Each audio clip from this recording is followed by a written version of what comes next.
dami ng mga aberya nangyari. Mantakin nyo, boboto ka na 10, tapos sasabihin na makina, overvote ka. Diba? Tayo talaga, binoto natin 10.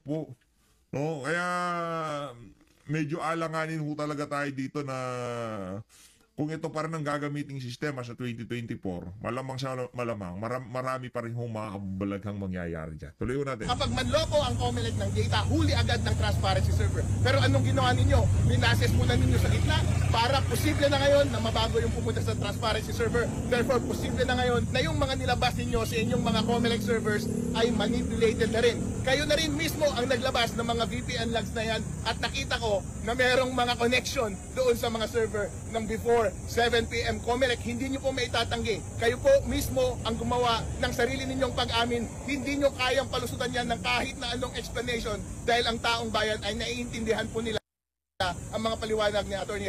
Harold Respicio. Pero, ito Atty. Harold ako, fan mo ko dito sa PH Update. Pero, nung unang pagkapanalo mo, hindi ka nagpakemi-kemi na Attorney George, Chairman George, bati na tayo, di ba? Di mo na kami pinaandaran ng ganun, rektang bira ka na. Paano pagkaparanok ka? Di ngayon nananahimik ka. Kaya ngayon nagpapasalamat pa rin tayo kay George kasi IT expert daw to Dito si Atty. George Respicio, paano na lang kung pirnoklama yan? Di wala tayong kasama ngayon nagsasalita dito sa issue na to. Tayo naman kasi consistent lang tayo. Since 2019, pagkatapos ng 2019 na senatorial election, pagkatapos ng 2019, nung panahon ni Tatay Digong, nung nanalo yang sila Amy Marcos, di ba? Nanalo sila Senator Bato, Senator Christopher Bongo. Nanawagan na ho tayo ng automated hybrid, yung merong bilangan at merong automated. Kasi noon pa lang nakita na ho natin ang kahinaan ng ng sistema na yan. Habang walang tarahan na nangyayari diyan, wag ho kayong aasa na talagang siguradong nababasa ang inyong mga boto. Ito, punta na ho tayo dito kay Ma'am Joey Pagkatapos ho natin kay Ma'am Joey, rekta ho tayo dito kay Atty. Vic Rodriguez. Meron akong chika. Papunta di ba si Inday sa sa may kasama daw siya. Oo. Hindi ko yun. Ko na. May naisip na ako kung sino. Gusto ko makita ni PR. Yung kasama, kilala ko yung kasama, nakita na natin lahat yung kasama niya. Oo. Yung kasama ni Inday. Mukhang may naisip na ako kung sino. Tapos, ang tawag dito, parang kasi di ba hindi ka wala namang inaalaw na makipag-usap kay PRRD, di ba? By request talaga. By request talaga. Tapos i-approve unless ka mag-anak, unless ka mag-anak nila, yung within the first. Rekta na ho tayo dun sa chismis nitong si Ma'am Joey dun sa isa tanggalin na ho natin dito. Hindi naman mahirap gawin ang hybrid. Kasi 'di ba every parties may mga watchers na may mga watchers na every precinct. Paglabas ng resibo may taga-tally lang kaagad, 'di ba? O pag resibo, mabilisan lang 'yan bago ka lumabas, parang ang tawag niya? Parang tama naman. Post poll lang. Paglabas ng resibo, tali lang, mabilis lang naman 'yan Kasi watcher naman lahat, tingnan ng pareho watcher. Sana magbitawan ng PDP yung election advocacy nila. To be fair, mahirap mag-advocate dito sa sa reform ng election system. Kasi walang reward diyan Walang reward diyan. Paano ka magkaka-reward? Di ba, hindi ka naman makakuha ng position kasi nga gusto mong ang kine-question mo yung election system itself, di ba? Kaya I really have high respect nga dun sa mga election advocates natin, yan sila Attorney Glenn Chong. Yung, to be fair, kahit yung TNT trio, lumakas sila ngayon buti ngayon may kasama na nag-merge na sila pati si Attorney Respicio si Attorney Respicio nagsama-sama na sila and even Com Guanzon si Attorney Guanzon is also joining forces kasi kailangan talaga all the brains we need for this reform to happen and I think if magtatagumpay sila dun sa reform na ito, it's going to be a lifelong indebtedness of the Filipino people. Life-changing. Maayos, Talagang Kaya utang kaya na loob ako ng mga Pilipino yan dun sa mga sa mga advocates na kaya yan, na talagang kami dito ilalaban nila. sabi namin kahit pabayaan na natin yung nakaraan, ang future na lang ang ipasiguro natin na mabalik natin ang integridad. Kaya hybrid election na Oo. talaga. Oo. Hybrid Correct. lang talaga. Hybrid tayo. Meron akong chika pala. But Naku, this yan is na, yan na. Yan ang unverified. chika. Again, Yan. chikadora lang naman ako dito. Ay, chikadora lang naman ako dito. Ayan. Okay. Di ba merong dalawang watcher, dalawang grupo. Di ko na lang papangalanan para medyo kunwari nakakalito. Ayan. Di ba merong dalawang grupo na merong connect doon sa mga transmission ng balota. So kaya itong dalawang grupo na to, nagkakaroon din sila ng sarili nilang tali kung ano yung mga tamang boto. Okay? Yung isang election watchdog, okay?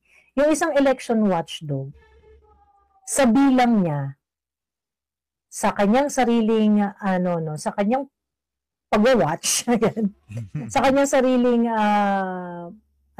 tawag dito, Galing mata. Oo. Sa kanyang sariling pagtingin at pagbilang at pag-analyze ng mga data, ayan, ito yung lumalabas na nanalo sa kanila. Nako, ito. Wait lang, Ito na to. Ito na to. Ito daw ang totoong nanalo. Ito, okay. Ito bilang to ng isang election watchdog, ayan. Dalawa yan sila eh. Number 1, Bongo. Number 2, Bongo. De La Rosa. Number De La 3, Rosa. Marcoleta. Ang dami kong pasabog ngayong araw na to, no? Maliwanag pa ho sa sikat ng araw, di ho number 2, itong si Bam Aquino. Wala ho siya doon, mga kababayan. Si Senator Bato de la Rosa ang number 2. Ano ho yun, ika nga, protest vote ho talaga eh. Yung dalawa sa mga malapit kay dating Pangulong Rodrigo Duterte, sila ho yung pinakamalaki ang boto doon sa nagdaang election. Kung talagang sinunod yung kagustuhan ng sambayan ng Pilipino. Hindi ho yun ang nasunod. Ang nasunod ho ang kagustuhan nitong si George Garcia. Ayan. Ito yung galing sa isang election watchdog. Number 1, Bongo. Number 2, De La Rosa. Number 3, Marcoleta. Number 4, Lacson. Number 5, Tulfo Erwin. Number 6, Tito Soto. Number 7, Pia Cayetano. Number 8, Camille Villar. Number 9, Amy Marcos. Number 10, Ben Tulfo. Number 11, Bong Revilla. Number 12, Lito Lapid. Walang Kiko Bam. Walang Kiko Bam. Walang Kiko Bam. Si Kiko Pangilinan ay number 16, si Bam Aquino is number 14. Number 13, si Abby Binay. Ayan. Si Jimmy Bondoc is number 16. Ayan. Tapos, number 17, si Vic Rodriguez. Sa bilang ito, ito yung result, kung yung kumbaga parang yung tamang bilang. Yan yung tali nitong isang election watchdog. Quick count yan nila. Oo, yung isang election watchdog, gano'n. Pero itong election watchdog na to, hindi nagsasalita. Kasi pumasok yung kanilang kandidato. Kasi pumasok yung kanilang kandidato. So, alam nyo na nga. Diba? Alam nyo na. Kasi pumasok si Kiko Bam, kaya hindi sila nagsasalita. Pero hindi ho talaga yun ang tunay na resulta ng nagdaang election. Hindi talaga, kahit sa akin sa assessment ko dito sa amin, sa situation namin sa OFW, hindi ko talaga matanggap na papasok yung dalawa eh. Pero sabi ko, bakit pumasok sa OFW voting, bakit pumasok pa sila? Kahit maraming mga makakaliwa dito, pero sabi ko, hindi ganon. Hindi ganon. Oo. Ayun. So, ayun, yun ang dyan, yun ang yun ang chika. At dahil talagang dahil talagang rowan dito sa live na to. Sige, magbasa kayo ng comment, huwag kayong huwag kayong kasi ang magpapahuli. Ayan. ang isa sa ng mga madera dyan. Kung gusto niyo kong balikan yung video na yan, itong si Ma'am Joey, punta lang ho kayo sa kanyang channel. At dito sa bahagi ng video natin na to, syempre, itong si Atty. Vic Rodriguez, kahit na nasa galaan din ho yan, talaga ng mga quality time daw eh. Nag-aano siya ng quality time sa kanyang pamilya. Pero ano pa rin siya, yung kanyang pagiging masigasig ng panahon ng kampanya, hindi yung natin nakitang bumaba, no? Yung iba kasi medyo bumaba na intensity ng mga birada nila ng mga panahon ng kampanya. Ngayong mga panahon na to, di na natin nakikita. So si Atty. Vic, tuloy-tuloy pa rin ng arangga. Wala ako, parang walang nangyari. Parang walang nangyari dito kay Atty. Vic Rodriguez. Yan naman ang isa sa kinabibilabay natin dito kay Atty. Vic. Warning ha, ito ang babala ni Atty. Vic Rodriguez. Pakinggan natin na sabay-sabay. Pag meron pong malaking undertaking o proyekto o isang kampanya, pagkatapos po talaga nun ay bumabawi ako ng oras sa aking pamilya, and I spend time with them, nagpapahinga kasama sila hanggat maaari, ibigay yung lahat ng oras at panahon sa kanila. Subalit ang dami nga po naghahanap sa akin, nakakabot naman po yung pangungumusta, at ito nababasa ko rin. Kamusta po kayong lahat? I hope all of you are doing well. Today is Wednesday, May 28, at hayaan po ninyong samahan ko kayo panandali sa inyong panananghalian. At meron po tayong 300 plus live viewers. Marami pong salamat. At kay Maria Mitos at kay Mary Claire Morales, marami pong salamat. Kay Mr. Dreamer, hindi ko na nababasa lahat, pati mensahe nyo. Kung ano na lang kung makita kong mga pangalan na lumalabas dito, si Forevermore, share the lives. Pakitulungan po ninyo. At yung atin pong YouTube channel ay bukas na rin sapagkat usong-uso po ngayon yung pagte-take down ng channel, lalo na yung nagpapahayag ng kritisismo laban sa maraming maling polisiya ng kasalukuyang administrasyon. Tinitake down po yan.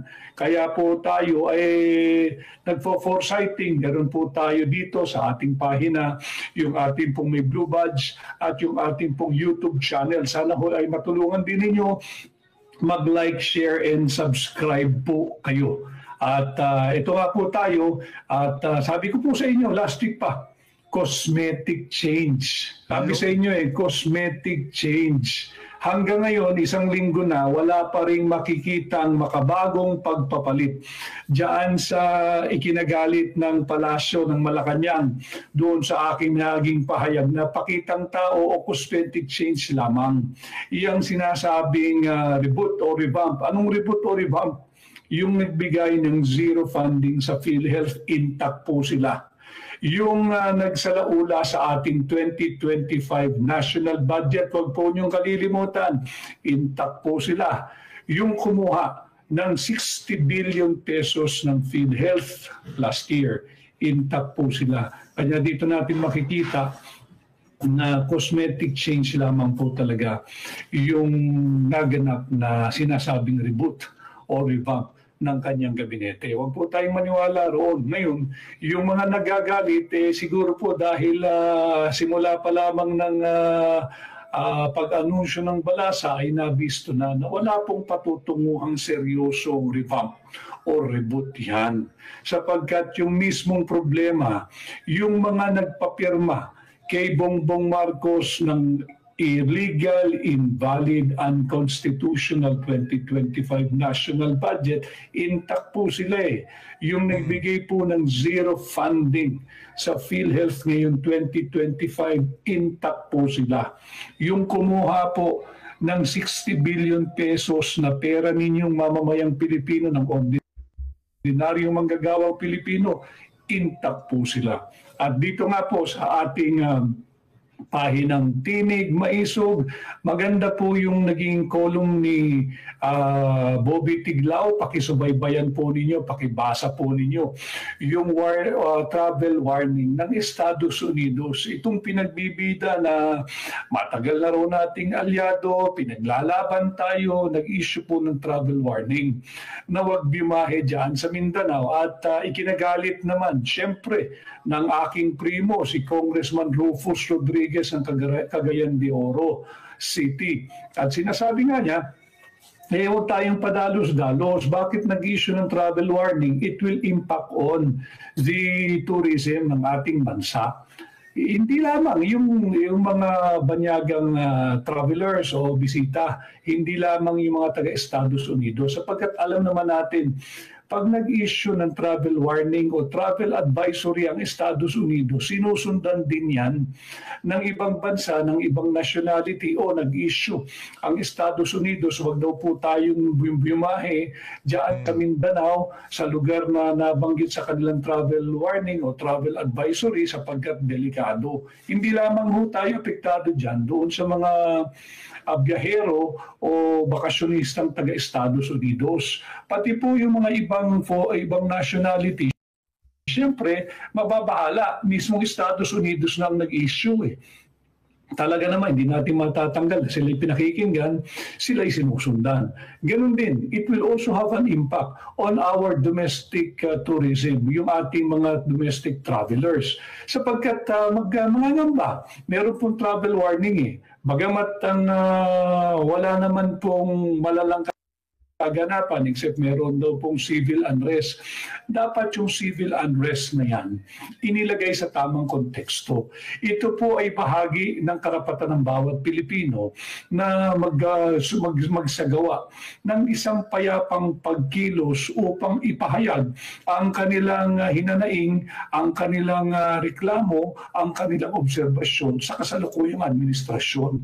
Hindi po yan yung civil unrest na may mga armado na humihinging pabagsakin ng gobyerno. Hindi po. Ito po yung payapang pagkilos ng mamamayang Pilipino. Bunsod ng bunsod ng pangingidnap kay Pangulong Rodrigo Roa Duterte. Hindi po yan dapat basta pinagay na lang na civil unrest. Ilagay natin sa tamang konteksto. Ako bilang Pilipino, linalagay ko po sa tamang konteksto sapagkat tayong lahat, pagka tayo po ay lumabas ng ating bansa, ambassador po tayo lahat ng ating bansa. At mahalaga na kayo po ating mga kababayan ay maging bahagi ng ating pakikipag-ugnayan sa inyo every now and then, nang sa ganon, kung sino man po ang lalabas, whether overseas Filipino workers o yung po mga Filipino migrants o Filipino travelers kung saan man pong bahagi ng mundo, you must be able to explain to whoever foreigner from whatever country or whatever nationality na baka matanong po kayo totoo ba na mayroong civil unrest sa inyong bansa? Talaga bang hindi dapat bumahe at magpasyal at bumisita at makita dyan sa Mindanao?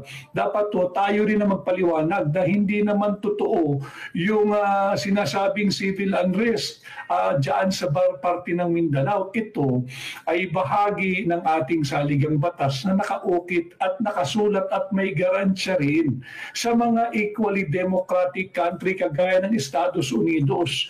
Diyan nga sa Estados Unidos,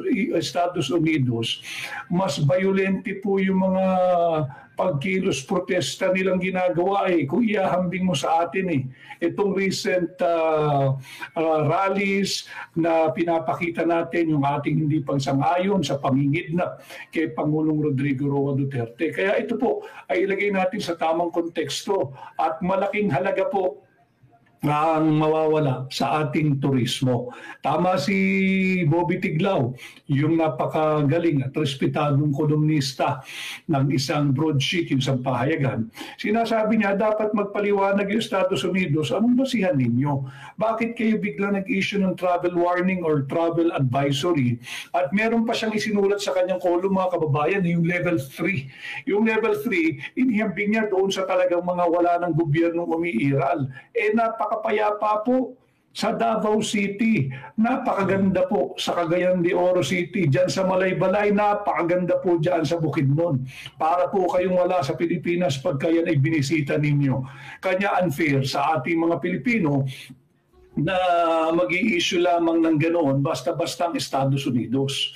Akala ko ba aliado tayo? At nag-issue ng travel warning or travel advisory. Pero sige naman sila padala ng sundalo nila rito. Sige sila padala ng mga gamit pangdigma nila dito. Sige sila padala ng mga yung malalaking missiles nila na kayang umabot sa ating kapitbahay na China. And speaking of China, marami pong dalawang credible information po ang nakarating sa akin na patuloy na mag-i-escalate yung naratibo ng gobyerno at ng mga kanilang propagandista na yung mga nagpapahayag po ng hindi pagsang-ayon sa maraming maling polisiya ng gobyerno, they will brand it as pro-China. Pro-China po ang magiging branding. And siguro, si esteemed columnist Bobby Tiglao ay matagal lang sinasabing pro-China. At ako raw po, ayoko namang gawing bahagi ng istorya ko ang aking sarili sa aking pakipag-ugnayan sa inyo. Pinapabot ko lang mo sa inyo na may nagsabi na sa akin. Tayo raw po ay kasama doon sa mga personalidad na ibabansagan o tatatakang pro-China. Hindi po ako pro-China. Ako po ay pro-peace. Yan po ang ako po ay pro. Tayo rin ho dito sa PHFD, kailanman ho hindi ho tayo magiging pro-China, ha? Hindi ho, kailanman hindi ho tayo magiging ganyan. Tayo pro-peace. Para ho tayo sa kapayapaan, para ho tayo sa kaunlaran. Ngayon, kung gusto natin umunlad, kung ano ang tinatamasa ng mga karatig bansa natin sa ekonomiya ng mga bansang higante sa mga karatig bansa natin, makinabang din ho tayo kagaya ng ginagawa ng Vietnam, Indonesia, Malaysia, Thailand, kung paanong pagtitake advantage doon sa napakalaking bansa na malapit lang sa ating dito sa lugar sa Asia, talagang kinakapitalize ho nila yung advantage na yon. Tayo naman, imbis na i-capitalize natin, dikit ho tayo ng dikit doon sa bansa na tipong ang layo sa atin at di natin na malaman kung bakit itong administrasyon na to ay sa bagay. Meron nga para silang frozen goods and vegetables sa Estados Unidos na kailangan ma-unfreeze, kaya kailangan nilang ibigay lahat ng gustuhin ng Amerika dito sa administrasyon nitong si Marcos Jr. Kailanman ho, hindi ho tayo magiging pro-China. Pro-Philippines tayo dito, mga kababayan. Pro-peace, pro-kapayapaan, pro-Filipino. Hindi po ako pro-US, excuse me. Hindi rin ako pro-China. Ako po ay pro-Filipino. At yung mga bumabay. Lalong-lalo nang hindi ho tayo pro-war dito dahil meron ho tayong mga anak na ang tanging meron tayo Pilipinas. Hindi ho kagaya ng mga mayayaman dyan na inuurat ho nila yung issue na yan na talagang kulang na lang gusto na ho nilang magkaroon ng digmaan. Hindi ho natin, para makapagdeklara sila ng mga bagay-bagay na nadeklara ng mga nakalipas na panahon dahil nagkaroon ng ganyang klaseng problema. Yung playbook na yan, strategiya ho yan ng mga Marcos, ng mga bangag, di ba? Yung tong si Marcos Sr., nagdeklara ho siya noon kasi hindi ho basta-basta pwede magdeklara ng ganun pagka hindi na-fulfill yung mga kondisyon na nakabase sa ating saligang batas. Ngayon, kailangan ho nilang ipilit na ma-fulfill yung yung isa sa mga kondisyon para madeklara yung bagay na yan na talagang para ma-solidify itong si Marcos Jr. sa kanyang pwesto. Yun lang naman ho yun, mga kababayan. Hindi ho sa interes ng Pilipinas. Hindi ho sa para makuha natin yung mga para sa atin dyan sa mga pinag-aagawang isla na yan. Hindi ho. Kung sakaling magkaroon ng problema, maidideklara niya na yung bagay na tagal-tagal niya nang gustong maideklara. At kung sakaling ideklara niya yun nang wala sa oras, nang kulang ang mga dahilan, babansagan siyang diktador.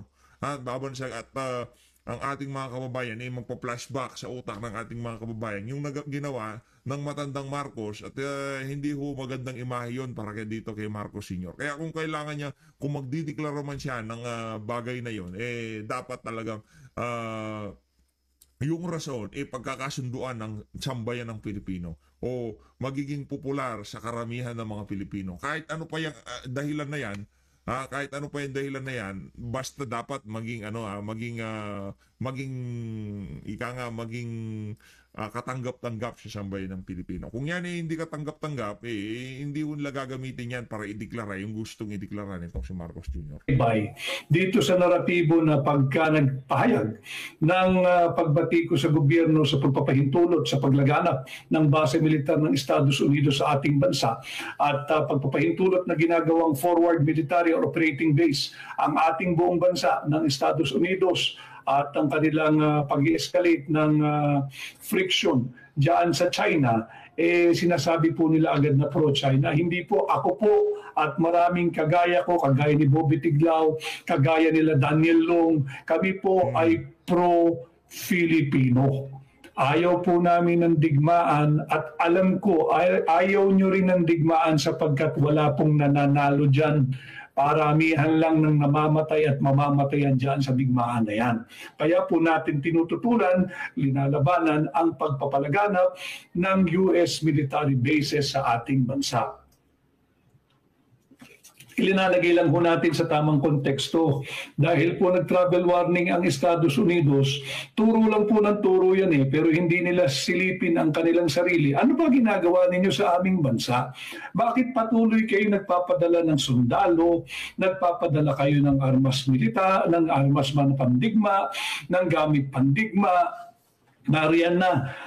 Dire-diretso ko lang ho itong si Atty. Vic, no? Wala na ho tayong masasabi sa mga punto de vista nitong si Atty. Vic. Tuloy-tuloy lang ho natin. Pakinggan nyo ho yung mga babala nitong si Atty. Vic Rodriguez dito sa video na to. Tuloy-tuloy lang ho. Nakakalat na ang mga base militar ng Estados Unidos sa ating bansa. Wala pong mahihita ang mga kapwa ko Pilipino diyan sa tinatahak ninyong landas na papunta na sa isang armadong konfrontasyon laban sa kapwa ninyo superpower.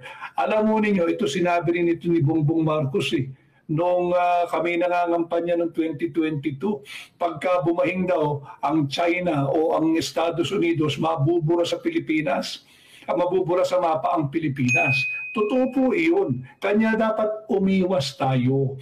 Huwag tayong magpagamit, huwag tayong magpakaladkad diyan sa interes ng ating banyagang alihado. Hindi po pagiging pro-China ang pagkakaroon ng ganitong posisyon. Ang posisyon po ng hakbang ng maisog, we are advocating for transparency. We are advocating for accountability. We are advocating for peace. We do not want war. We do not need war. War will only bring us endless suffering.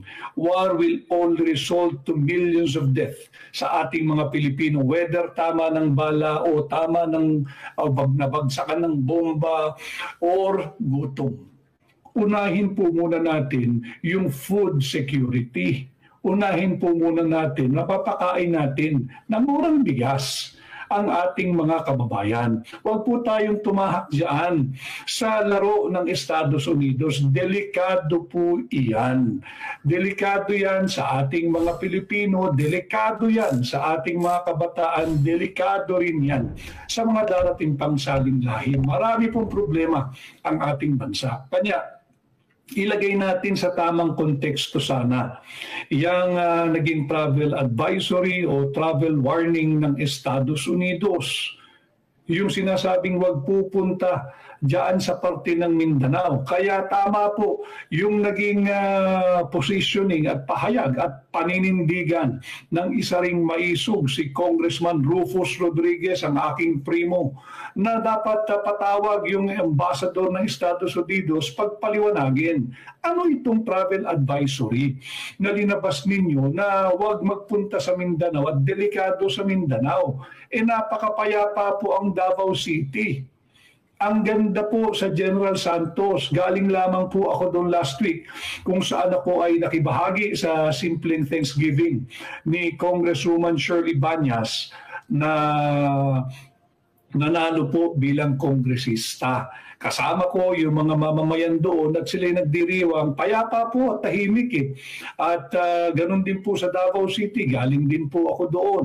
Galing din po ako kamakailan dyan sa Malaybalay, sa Bukidnon at dyan din po sa Cagayan de Oro. Sa ano ang pinaguhugutan ng travel warning o travel advisory ng Estados Unidos na yan? Imbis na tayo'y tulungan, makapaghikayat pa ho tayo ng maraming turista, ng maraming bisita, at ng maraming mamumuhunan sana, ang nangyayari po, iwasan daw ang ilang lugar sa Mindanao. Delikado po yan sa ating ekonomiya. Masama na nga po lagay ng ekonomiya ng Pilipinas. Mag-i-issue pa ng ganyan travel warning ang Estados Unidos. bukod pa dun sa mga tariff impositions na kanilang pinaggagawa na tumatamat nakakaapekto din po sa ating mga exporters, syempre doon din sa ating mga importers. Kaya po, galit pa po sa mga Duterte. Marahil, yan po. At marahil nga po, kaya nag-i-issue ng travel warning dyan sa Mindanao. Sino yun? MBA. Hindi ko daling yung aking salamin. Pasensya na ho kayo kasi ako ay katatapos ko lang din tumakbot mag-ensayo. Sinamantala ko lang, sakto, manananghali po kayo. Samahan ko muna kayo habang tayo ay on break pare-pareho. Kayo po ay on break sa inyong trabaho and you're having your lunch now. Samahan ko po kayo. Lagay lang po natin sa ating tamang konteksto yung naging travel warning o travel advisory ng Estados Unidos. Ganon din ho yung naging column ni Jarius Bondok. Para basahin din po ninyo yung naging column ni Jarius Bondok. Ang kanyang sinasabi, pareho po nung ating naturan. Last week pa ho tayo nung sinabi natin cosmetic change. Pakitang tao, walang mararamdamang reforma na nagbabadya, tunay na reforma na nagbabadya dito sa naging anunsyo ng Malacanang na magkakaroon daw ng revamp at hiningi pa yung courtesy resignation ng lahat ng gabinete na nagpahatid naman po ng air of instability sa labas. Imagine mo pag-resignin mo lahat ng gabinete mo. At malaman lamang, alam naman po ng Pilipino na drama lang yan. Malaman lamang, after ilang araw, cosmetic change, tama po yung ating naturan. At kagaya nga po ng sinasabi ko, dapat yan, ilan lang naman pala ang papalitan mo. It could have been done with such surgical precision. Just talk to those whom you want replaced. Kausapin mo lang. Dalhin mo lang sa isang gilid. Pahinga ka muna at ito, underperforming ka or non-performing ka o maraming issues sa'yo. Pero yung drama na humingi ka ng resignation ng entire cabinet, courtesy resignation, kahit pa courtesy yan. It's a resignation. Pero mahina po yun, dapat irrevocable para talagang maramdaman ng Pilipino yung direksyon na may iaasahan po at least for the next 3 years, kalahati ng kanyang termino na tunay na pagbabago. Kay Friendly Boy, follow the live creator. Marami pong salamat. Hindi ko mabasa, pasensya na kayo Hindi ko dala yung salamin ko Kay Daddy The TV, hindi po nasayang yung boto ninyo. Huwag po kayong masisiraan at manghihinaan ng loob. At mayroon pong panahon muli para dyan. Kay Evelyn the Queen watching from Canada, marami pong salamat. Si Akari, mahal ka namin, Senator Attorney Vic, the People's Senator, marami pong salamat. Kay Adventure TV, Hope Vince Dizon will stay. He's doing a good job. Si Secretary Vince Dizon magaling po yan. Balit wala pong magagawa gaano yan sapagkat binawasan nga po ng 90 billion yung kanyang departamento, yung Department of Transportation and Rails. Binawasan din po ng 90 billion ngayong taon yan. Kaya nga po napatid yung biyahe, nawala yung biyahe ng Tutuban hanggang Kalamba. Natandaan nyo yung ating report sa inyo, tinanggal yung release nang hindi po fino-forward o inililipat mula Tutuban papunta doon sa Kalamba yung mga bagon o yung mga moving inventory, moving parts ng PNR. So nandun lang po yung mga tren, yung mga bagon diyan sa Tutuban. Wala pong release, hindi po aabot ng Kalambayan at mapuputol na talaga yung biyaheng Bicol. At ang apektado po dyan 26,000 commuters daily. Daily commuters po ang apektado. Kaya wag na po kayong magtataka pagdating po ng pasukan na naman, sasabay pa raw yung EDSA rehabilitation. Okay naman yung EDSA rehabilitation kung meron talagang honest to goodness planning. Dapat yan, hindi mo na winasak yung release ng PNR nang hindi na inilipat yung mga tren o yung mga bagon mula Tutuban papuntang Calamba. Yan po yung sinasabi natin. Yes, I will agree. Active at masipag po talaga si Secretary Vince Dizon. Subalit, wala limitado ang magagawa niyan dahil binawasan ng 90 billion ang kaniyang pondo ngayong 2025. Yung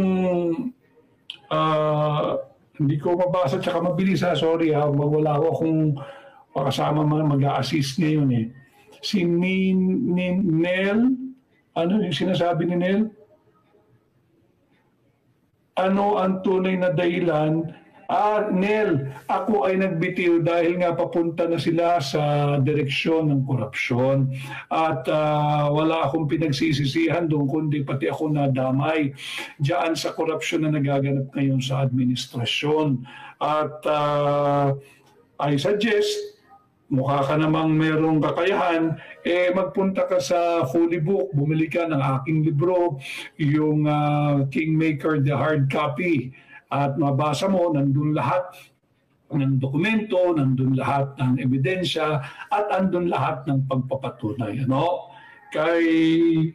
Andito dami ho nating mga trolls, pero welcome po kayo dito para pong palasyo din yan. Pag tayo po ay nagpapahayag, gusto tayong busalan, hindi po tayo titigil kahit tayo ay i-brand ninyong pro-China. Wala naman pong katotohanan yun, pero doon ang direksyon nila, sige lang.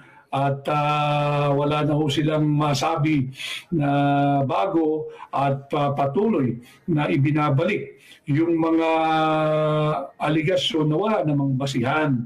Meron po nakalagay dito, bawi tayo, People Senator, marami pong salamat. At sino ito? Si Michael Zay. Michael Zay, hindi ka naman natalo, dinaya ka. Wala lang po tayong pruweba diyan sa bagay na yan. Subalit, basta't iikot po tayo at patuloy tayong magpapasalamat at magpaparating na mga totoong balita sa inyo at lalabanan natin ang fake news na pinapalabas ng iba't ibang news outlet o news organization na tila pabor na pabor sa kasalukuyang administrasyon. Lalabanan po natin yan at dito po pilit nating pasisimplihin ang mga malalim na usaping panlipunan na tumatagos po sa ating sikmura, may kinalaman sa ating araw-araw na pamumuhay upang kayo ay gabayan sa pagbuo ng inyong opinyon, sa pagbuo ng inyong desisyon. Ulitin ko, ang pagbuo po ng inyong opinyon, hindi naman kinakailangan, kahit po kayo ay nakasubaybay sa aking mga pahina, hindi naman kinakailangan na sang-ayon sa aking dinidiskurso dito. Importante lamang magkaroon po kayo ng informed and enlightened decision as you form or go about informing your own personal opinion. Dahil ako po'y naniniwala, bahagi po ng aking advokasya upang umunlad po ang Pilipinas, upang umunlad po tayo mga Pilipino, kinakailangan po iangat natin ang antas ng balitaktakan, ay iangat po natin the level of public discourse na upang sa ganun ho, meron po kayong lahat na say o posisyon o paninindigan sa lahat ng mga usaping panlipunan na meron pong kinalaman sa inyong araw-araw na pamumuhay. Kay Kuya, maraming salamat. Kay Batchoy, maraming salamat. Kay Yam, marami pong salamat. Kay Malya or Malta. Kay Paulography, marami pong salamat. At kay, tama ba, Paulography, I think. Kay Warren, maraming salamat sa iyo, Warren. Kay kay Kuya_Roy Vlogs, kay ano yun, Mike? Kay Lonzo, good afternoon din sa iyo, Lonzo. Kay Kenny Roger, mabuhay ka, attorney, mabuhay rin po kayo. Kay Vian, marami pong salamat. Kay Eddie Vana, marami pong salamat. Kay Tessa. So ulitin ko, pakisubaybayan po ninyo yung naging column ni Bobby Tiglao. Napakaganda po nun, very informative at talaga namang yung perspektibo po ninyo lalawak. Kailangan po natin ng mga informed Filipinos para hindi na po tayo mabudol muli. Huwag po tayo patuloy magpabudol.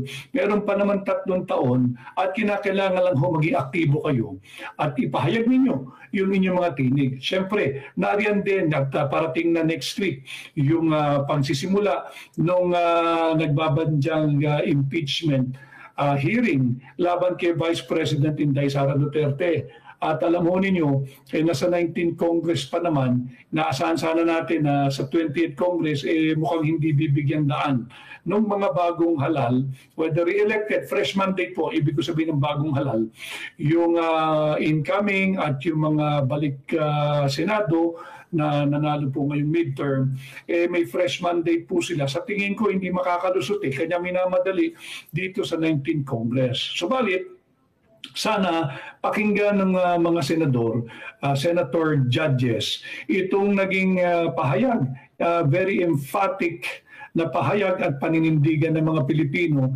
Ayaw nila ng impeachment trial sapagkat waste of public funds lamang po yan. Waste of taxpayers' money. Alam ho ninyo, masyadong manipis yung ating fiscal space, masyado pong lumalawak yung ating budget gap o yung ating budget deficit. At pag nagpatuloy ang impeachment na yan, araw-araw may hearing o wala, gumagastos po ng pera nating mga Pilipino dyan. Imbis na ilagay ninyo sa walang katuturan at panay at maling pamumulitika lamang ng impeachment hearing na yan, ilagak nyo na lang sana diyan sa healthcare service nating mga Pilipino. And I will repeat, I've said this many times. Many Filipinos like you and me, pare-pareho po tayo. We are just one hospital bill away from poverty. May magkasakit lang sa ating pamilya o tayo mismo. Nanganganib na tayo ay mauwi sa extreme poverty sapagkat wala tayong kakayahan magbayad ng napakamahal na hospitalization fees. Napakamahal po ng gamot.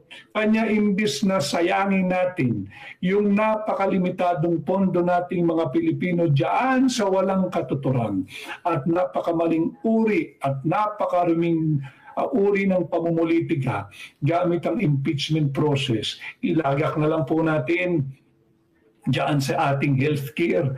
Palakasin na lang natin yung ating health insurance system at magbigay na lang tayo ng murang makakain sa ating mga kababayan. Kausapin na lang ng gobyerno yung Estados Unidos. Ano ba ito? Itong travel warning mo, akala ko ba aliado tayo? Bakit ka nag-i-issue ng travel warning nang wala namang basihan? At kagaya nga po na sinasabi ko, ako po hindi po ako anti at hindi rin po ako pro-US. Ako po ay pro-Filipino.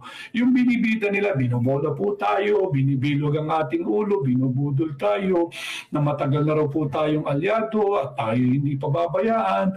Tingnan niyo lamang ho, yung proseso ng pag-apply ng visa. Bakit kinakailangan tayo magbayad? Kung tayo ay co-equal, kung tayo po ay tinatratong aliado, tayo po ay brother, sabi nga po nila, bakit kinakailangan magbayad tayo tuwing tayo nag-a-apply ng visa papuntang Amerika? Samantalang ang mga Amerikano nakakalabas-masok po sa Pilipinas ng visa-free. Nasaan po yung pagkakapantay-pantay? Akala ko ba brothers tayo? Tapos ngayon, mag-i-issue po kayo ng travel advisory na huwag biumahi ang inyong mga mamamayan diyan sa Mindanao. Karapatan po nyo. gabayan at sabihan ang inyong mamamayan. Pero dapat meron din kayong accountability at dapat mas maging responsable kayo. Sapagkat pag nag-issue po ng travel advisory ang Estados Unidos, sinusundan at binabasa at very persuasive po yan sa mga ibang nationality, sa mga ibang countries. Pati dito sa domestic tourism, susundin po yan. Sapagkat alam naman po natin na matagal na nga po tayong magkakasama, matagal na nating alyado at meron po silang very persuasive effect sa ating mga kababayan, at least doon sa malaking bahagi ng ating kababayan. Subalit, kagaya nga po ng ating pagla-live na pakikipag-ugnayan po sa inyo, dapat po meron kayong informed and enlightened and intelligent decision-making as you form about your own opinion.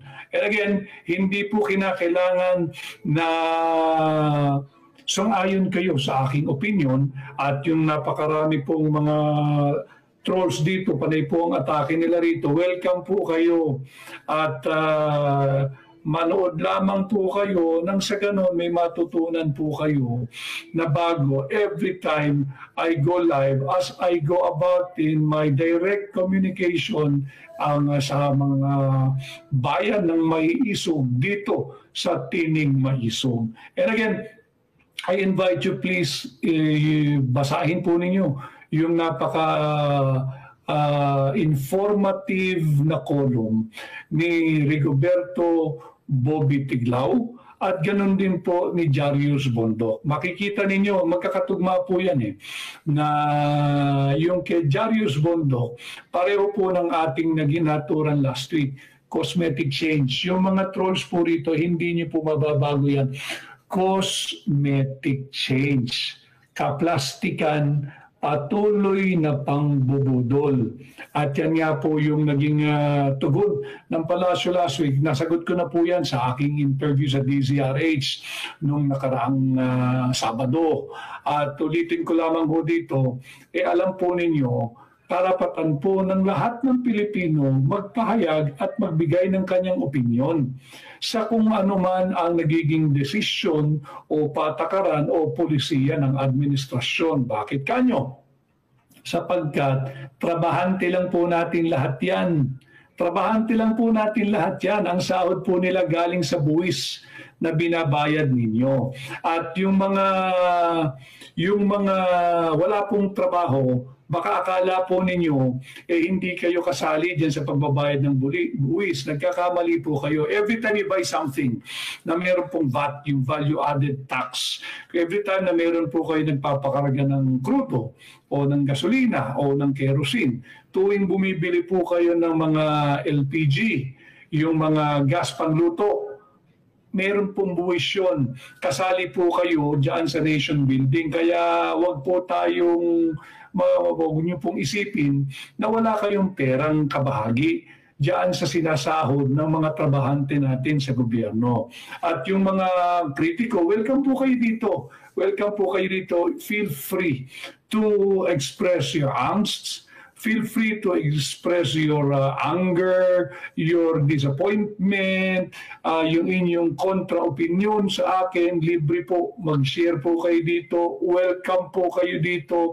Hindi po kayo isi-censor, hindi ko po kayo isi-censure, hindi ko rin po kayo ipagbabawal, hindi rin ko kayo ibaban. Welcome po kayo rito. Nang sa ganon, meron din po, kung meron, pero parang wala akong mapupulot sa inyo. But welcome ho kayo rito para kayo naman ang may mapulot na aral at dagdag kaalaman at karunungan mula po sa akin. In my own humble way of sharing yung aking pong mga maliit na nalalaman at kaalaman pagdating po sa mga importanteng usaping panlipunan. So welcome po kayo dyan, and ang dami po ang daming adik, natatakot na po kami. I-message po ulit para mabasa ko. Do you plan again to run for Senate sa 2028? 3 taon pa po yan. Atin pong, wag muna tayong sumagot ngayon, napakaaga pa ho. Ang dami ngayong mga adik, natatakot na po kami, baka kami mabiktima nila. Eh yun nga po, tumataas nga po yung kriminalidad. At ito na naman, huwag sana ikagalit ng mga nasa gobyerno. Take it constructively, ladies and gentlemen. Take it constructively, kapulutan ninyo ng aral para habang kayo ay nagpaplano ng estratehiya para labanan yung droga, para labanan yung kriminalidad, eh hindi po yung pag may nagpapakagaya po ng mga netizens dito, ay sinasabi po nila na tumataas yung incidence ng criminality at lumalawak na naman yung paglaganap ng droga. Huwag po niyo ikagagalit. Mamamayang Pilipino po yan eh. Hindi naman po kayo mga hari na hindi pwedeng batikusin. Pakinggan po ninyo yung sentimiento ng ordinaryong Pilipino sapagkat dyan lamang ho kayo makakapagbuo ng tamang estratehiya at pananaw sa pagtugon sa napakaraming problema ng ating lipunan. Pangunahin